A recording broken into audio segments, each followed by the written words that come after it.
दर्शक बंधु केदार गौरी सीरियल आज आपण मैंने सबुठारु दमदार सबुठारु हाई वोल्टेज आ बोबाल एपिसोड आज आपण मैंने देखा पाइबे। हाँ दर्शक बंधु आज केदार गौरी को कहे कि गौरी मु गोटे कथा बुझी पाउनी घरे एत सब जिनिस थाउ थाउ से चोर शिवालिका माउसीर से हार को कौन पाई चोरी करने को चाहूला पुणी से हार को जो हार से गलारे पकईचंती। यापर गौरी बहुत आश्चर्य हो जाई कहिबे केदार मु जानिनी तमे गोटे जिनिस लक्ष्य करिच कि नाई। प्रभुदत्त ननाक नाग जो दिन शिवालिका माउसी को कामुड़िया चाहूले से दिन मु निजे देखी नागदेवता शिवालिका माउसीर बेकरे थिबा से हार को चाही करी रहिथिले जेमिति से हार रे किछि दिव्य शक्ति अछि। बोधे सेइति पई नागदेवता आउ चोर दुई जण जाक से हार को नबा पाई चाहूचंती। एहा परे केदार मने मने कहिबे मते लागुची ए सब काम पीयूषर जदि पीयूष ए विषय रे किछि जानि थाए ताहेले सी मते निश्चित भाव में कहब आउ ए विषय जेते शीघ्र हम मते पीयूष सह कथा हवाकू पड़िबो।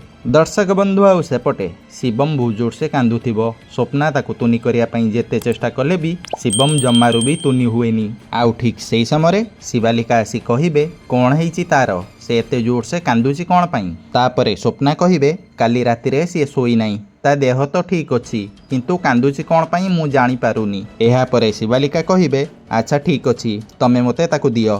तापरे स्वप्ना शिवम को शिवालिका हाथ को बढ़ाइबा मात्रे शिवम पूरा चुप होइजिवो जाहाकू देखी स्वप्ना बहुत आश्चर्य होइजिबे। एहा परे शिवालिका शिवम को नहीं गार्डन को बुलिया पाई जाइथिबे। आउ ठीक सेही समय नागदेवता आसी गार्डन रे पहुंचजिबे। आउ नागदेवता शिवालिकार सेही हार को देखी बहुत रागी जाई गर्जन करी शिवालिका को कामुडुथिबा समय गुरुदेव आसी नागदेवता आगरे छेड़ा होइजिबे जाहाकू देखी नागदेवता सेठारू चली जिबे। दर्शक बंधु आउ सेपटे शिवालिका आउ गुरुदेव घर भीतर को जिबे। एहा परे शिवालिका गुरुदेव को कहिबे आपण को बहुत धन्यवाद। आउ यह शुणी गौरी आश्चर्य हुई कहिबे कौन है शिवालिका माउसी तमे गुरुदेव को धन्यवाद कौन पाई कहूच।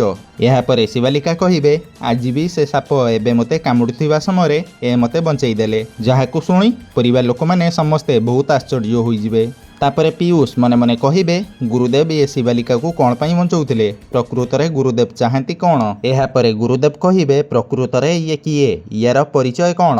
तापरे गौरी कहिबे गुरुदेव ये होचंती शिवालिका माउसी एंकर केही भी नाहंती ये बहुत विपद रे थिले आउ एंकर काम दरकार थिला आउ सेथि पई केदार आउ मु तांको घर को नहीं आसु किंतु गुरुदेव मु गोटे कथा बुझी पारुनी शिवालिका माउसी बेकरे जो हार पिंचंती नागदेवता से हार उपरे एते क्रोधित कौन पाई होउचंती। एहा परे गुरुदेव कहिबे हारटा काहीं देखैल मते। तापरे शिवालिका गुरुदेवंक हाथ को हारटी बढ़ाई देबे।